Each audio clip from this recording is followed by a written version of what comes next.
Ladies and gentlemen, welcome back to the channel and welcome to Shipment, the map that's kind of not in the game anymore. They got rid of it, they replaced it with Shoot House, and people are kind of upset by that because Shipment itself in this game, in my opinion anyway, is a lot better than what we had in Modern Warfare 2019, and as a result, it's a lot more enjoyable to grind.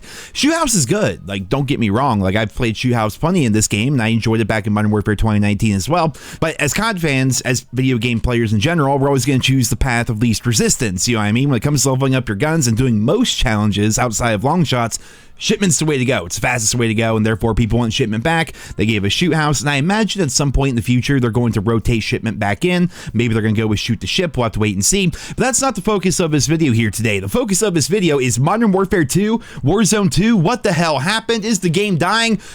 Kind of, actually. So we're going to be talking about that here. So first things first, let's make a counterpoint before we even get started.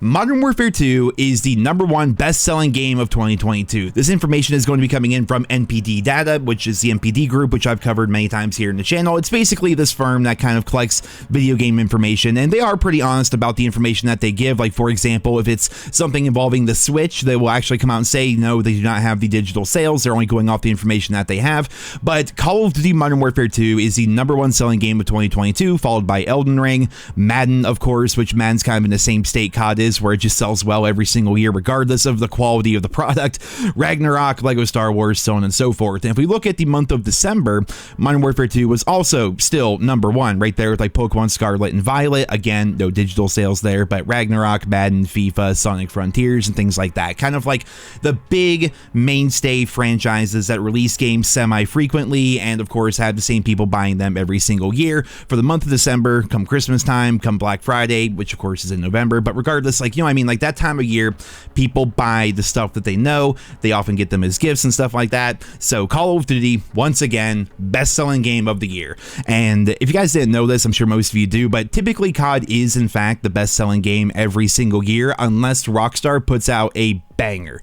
And the last couple times that happened was GTA 5, which was a freaking decade ago, and then I think Red Dead 2 also beat out, what game was out that year? Was it Black Ops 4? I can't quite remember, but Red Dead 2 and GTA 5 were the only games that have ever beaten out COD for an entire year's sales. So COD itself, pretty popular, you would think, right? Well, once again, we're going to be going back to the Steam charts here. This was actually posted to Twitter today by JGod, and something that I've covered on the channel as well. This is only for Steam, right? The Steam platform, not Battle.net, not Xbox, not PlayStation. But if you look at this information right here, I think it's silly to not try to think that this can correlate to the other platforms out there. You know, I mean, if this is happening this bad on Steam, I imagine something similar is happening on something like the Xbox or the PlayStation, right? So when Warzone 2 came out, 450,000 players at its peak, like peak concurrent, like picture, we hear concurrent numbers. What that means is, like, let's say you jump into a live stream and you see there's, 1,000 people watching. That's the same idea. At one point, there was 452,000 people playing the game at one time, which was the maximum number of players for that day. Then you jump forward a week, and that dropped down by about 130,000 people. You go 1 week after that, it dropped down by what, 50,000 people? After that, 60,000 people. The next week, it dropped down by even more. Then it basically didn't drop down really at all. They only lost 1,000 players between December 14th and December 21st, but then the 28th it continued to go down. Then going into January, it went down. January 11th, it went down even further. Like, that's pretty ridiculous, right? It's a very steady, like, week after week, the game is losing players, which is something that people are going to try and argue. And obviously, I'm here to kind of like give you guys kind of like a counterpoint and also agree with you to an extent. Like, when a game comes out, I understand that it's going to reach its peak pretty early on and that it's going to dwindle, right? That just happens. Like, I understand where those people are coming from. But my counterpoint is, that's a shit ton of people to lose. You know what I mean? Like, if we look at like what we had here for January 11th, just 2 days ago, compared to the launch of the game and like the peak player count, I mean, dude, we're not even like 1/3 the player base, something like that. Like, not even. Like, it's ridiculous. They've lost so many of their players. And then Charlie Intel, which you guys know I cover Charlie Intel all the time here in the channel, they put this tweet out here today. We've heard from multiple people that Warzone 2's player count dropped over the break at a higher rate than expected. expected. Unclear what it all means for what will change at this point. Hope we get some good updates soon, and that's kind of why I wanted to make this video about here today, is the idea of the updates. I warned you guys, and that's why there have been so few videos here in the channel. The Season 1 roadmap and the Season 1 Reloaded roadmap, like everything from that roadmap came out already. Like all the content that they've announced so far for Season 1 has already been released, and as a result, we feared that we'd have to go throughout the entire month of January with no updates, no changes, nothing new, nothing to look forward to, nothing at all, until Season 2 eventually comes out in February. And I was really hoping, I made a video like on New Year's Day saying I hope that does not happen, and here we are about 2 weeks into January, and there has been nothing. Absolutely nothing, man. Meanwhile, COD Mobile is getting all sorts of cool shit. It's weird, like COD Mobile seems to be like the premium COD these days when it comes to actually getting updates and content. I mean, look at freaking Nuketown here, man. How cool is that? Like, that's how you recycle content right there. It's the same map, it's the same layout. You just have the art team go in there and make it pretty, and they did that. It's freaking cool looking, and we could get something like that in Modern Warfare 2, but we don't for some reason. I have no idea why. It's almost like they're just still on like an extended vacation. Maybe has something to do with the Microsoft acquisition of Activision, which has not been going very well so far. We have more companies speaking out and reaching out to the FTC saying that they're not in favor of that acquisition actually happening. So we're gonna have to wait and see how that is going to play out.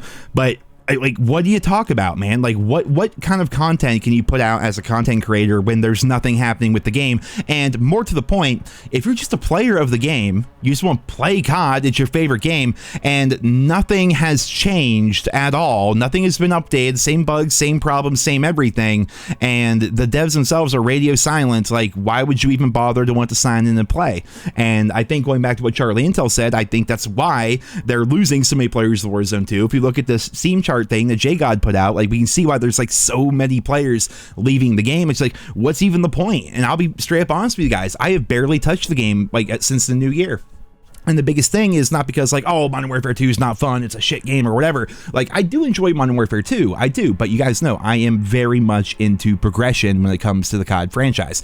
And I know I have a shit ton of time. I'm like almost done with the battle pass. I'll get to level 250. It's not going to be that hard. I even have some XP tokens I can use if I start to cut it close once we get closer to Season 2. Like, in terms of that progression, it's not hard. I can finish that quickly, you know what I mean? But the only other form of progression in the game is the Orion camo grind.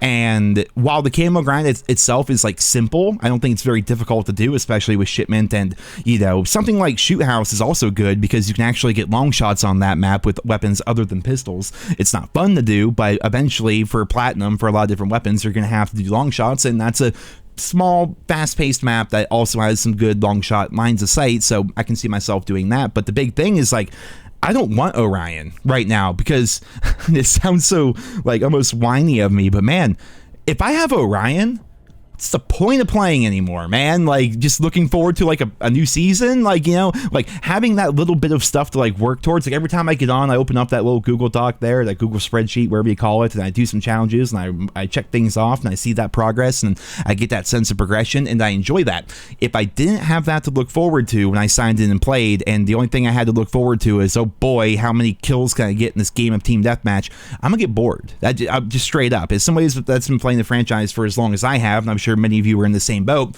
yes, it feels good to do well, but if your sole enjoyment of the game comes from whether or not you're just basting on people, and especially with skill-based matchmaking, how often is that going to happen? But if your sole enjoyment comes from that, then you're not going to have fun long-term, because skill-based matchmaking is actively stacking the cards against you. So if you're not doing all that well, let's say you're having some average games or even below average games, if you're working towards camos, or if you're working towards challenges or something like that, that's what makes those down periods a bit more tolerable. But if you don't have that to go for, and the only thing you have to look forward to is hopefully doing well when the game is actively trying to make you not do well, then you're not gonna have fun. Like, I just straight up like how I feel, and I'm sure most of you guys feel the same way.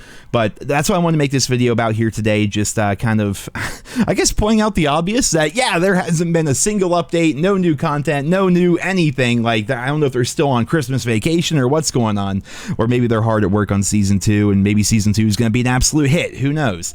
But you know, Infinity Ward is radio silent, Activision is radio silent. They have not mentioned anything about the game, they have not updated the game, and based on the information that we have, whether it's going to be coming from industry insiders like Charlie Intel, or just straight up looking at things like Steam charts, Modern Warfare 2 and Warzone 2 are bleeding players. And I suppose the hope is that if they're going to continue to, bleed players like this, then that's going to force Activision and Infinity Ward and all the other studios' hand to put out way more content and actually, give players a reason to want to sign in every single day. So I guess we'll have to wait and see how things are going to play out. But ladies and gentlemen, that is all for this video here today. I hope you enjoyed it. Happy Friday the 13th, and I hope you guys all have a wonderful day.